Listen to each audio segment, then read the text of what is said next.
बॉलीवुड फिल्मों में यूं तो हेमा मालिनी और राजेश खन्ना ने कई फिल्मों में एक साथ काम किया, लेकिन उनके साथ काम करने का अनुभव हेमा मालिनी का अच्छा नहीं रहा। इस बात का जिक्र हेमा मालिनी ने अपनी किताब Hema Malini beyond the dream girl में भी किया है। उन्होंने लिखा, हमने साथ काम जरूर किया, लेकिन उनका व्यवहार मेरे साथ हमेशा अजीब ही रहा। हेमा ने अपनी किताब में राजेश खन्ना को लेकर कई सारी बातें की। उन्होंने लिखा, राजेश खन्ना मुझसे थोड़ा अजीब व्यवहार करते थे।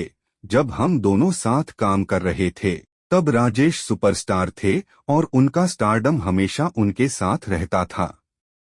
राजेश खन्ना के स्टारडम से कौन वाकिफ नहीं है। एक जमाना था जब वो दिलों पर राज करते थे। लड़कियां उन्हें अपने खून से खत लिखा करती थीं। उनकी एक झलक पाने को लोग जान की परवाह किए बिना उनकी गाड़ी के सामने तक आ जाते थे। ये वही दौर था जब बतौर हीरोइन हेमा मालिनी भी फिल्मों में अपनी जगह बना रही थीं। एक साथ दोनों की पहली फिल्म अंदाज साल 1971 में आई थी। हेमा मालिनी का कहना है कि राजेश खन्ना का उनके साथ व्यवहार बहुत अजीब था। वो साथ में पहली फिल्म कर रहे थे। राजेश खन्ना सुपरस्टार थे और उनका ये स्टारडम हमेशा उनके साथ भी रहता था। वह सेट पर अक्सर देर से आते थे। बकौल हेमा मालिनी, राजेश खन्ना का रवैया एकदम अनप्रोफेशनल था। इस बात से उन्हें बहुत गुस्सा आता था। शायद यही वजह रही कि शूटिंग के दौरान भी दोनों की बिल्कुल नहीं बनी। हालांकि दोनों की अनबन के बावजूद भी फिल्म हिट रही थी, लेकिन प्रोड्यूसर्स तक ये बात पहुंच चुकी थी कि राजेश और हेमा मालिनी के बीच कुछ दिक्कत थी।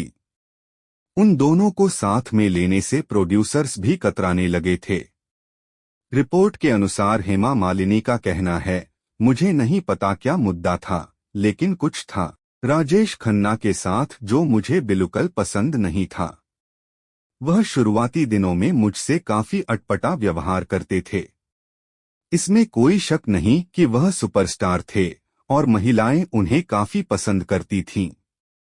लेकिन मैं उन्हें एक एक्टर के तौर पर कुछ खास भाव नहीं देती थी।